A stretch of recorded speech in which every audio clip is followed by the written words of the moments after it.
আপনাদের স্বাগতম জানাচ্ছি আজকের পর্বে। প্রথমে জাতীয়তাবাদী দল বিএনপির সর্বশেষ সোশ্যাল মিডিয়া সাইট ফেসবুকের আপডেটগুলো আপনাদের সামনে তুলে ধরার জন্য বাংলাদেশ জাতীয়তাবাদী দল বিএনপির ফেসবুক পেজের প্রথম যে আপডেটটি দেখা যাচ্ছে সেটি খুবই ইতিবাচক একটি মন্তব্য। বিএনপির মহাসচিব মির্জা ফখরুলের একটি মন্তব্য। তিনি বলছেন, জুলাই গণ অভ্যুত্থান বিজয়ের কৃতিত্ব দেশের জনগণের, দেশের সকল শ্রেণী পেশার মানুষের। খুবই সুন্দর একটি মন্তব্য।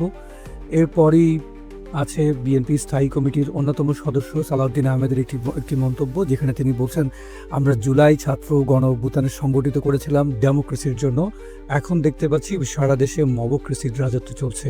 চেয়েছিলাম ডেমোক্রেসি, হয়ে গেছে মবক্রেসি। একটি প্রতিবাদমূলক একটি মন্তব্য।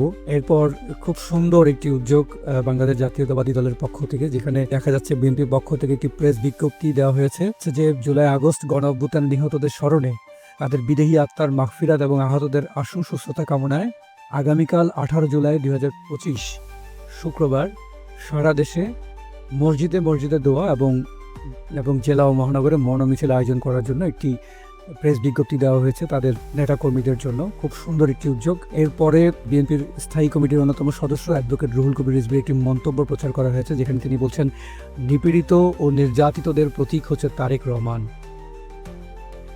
এরপর একটি পোস্টে আমরা দেখতে পাচ্ছি এখানে বিএনপির পক্ষ থেকে এবার একটু প্রতিবাদমূলক একটি মন্তব্য, যেখানে বিএনপির স্থায়ী কমিটির বৈঠকে পর্যবেক্ষণ দেওয়া হয়েছে যে আগামী ফেব্রুয়ারির মাসে প্রতিশ্রুত জাতীয় সংসদ নির্বাচনকে ব্যাহত করবার জন্য একটি মহল পরিকল্পিতভাবে দেশের আইন শৃঙ্খলা পরিস্থিতির অবনতি ঘটাচ্ছে। এটি বিএনপির অবজারভেশন, পর্যবেক্ষণ বিএনপির স্থায়ী কমিটির বৈঠক থেকে। এরপর আমরা দেখতে পাচ্ছি বিএনপির বিভিন্ন বিক্ষোভ মিছিল। বিএনপির শহীদ রাষ্ট্রপতি জিয়াউর রহমান এবং বিএনপি ভারপ্রাপ্ত চেয়ারম্যান তারেক রহমানকে নিয়ে কুরুচিপূর্ণ অশালীন বক্তব্যের জন্য বিএনপি বিভিন্ন জায়গায় বিক্ষোভ মিছিল করেছেন, তার কিছু চিত্র বিভিন্ন পোস্টে তুলে ধরা হয়েছে। এই ছিল বিএনপির গত 24 ঘন্টার সোশ্যাল মিডিয়ার আপডেট। এর বাইরে জুলাই 2024 গণ অভ্যুত্থানের সময়ে, আন্দোলনের সময়ে বিএনপির বিভিন্ন কর্মীদের অভিজ্ঞতা নিয়ে বিভিন্ন ভিডিও প্রচার করা হয়েছে, সেগুলো আপনারা চাইলে দেখতে পারেন। বন্ধুরা, আমরা যে উদ্দেশ্যে এই চ্যানেলটি চালু করেছি, আপনাদের সবাইকে এক প্ল্যাটফর্মে বাংলাদেশের বিভিন্ন রাজনৈতিক দল এবং গুরুত্বপূর্ণ ব্যক্তিদের সামাজিক মাধ্যমের আপডেটগুলো তুলে ধরবো বলে আমার মনে হয় আপনারা এই ভিডিওটি দেখে আমাদের এই উদ্দেশ্যটি অনুধাবন করতে পেরেছেন। এবং আমরা চেষ্টা করব প্রতিদিন আপনাদের সামনে বা প্রতিদিনের আপডেটগুলো তুলে ধরার জন্য।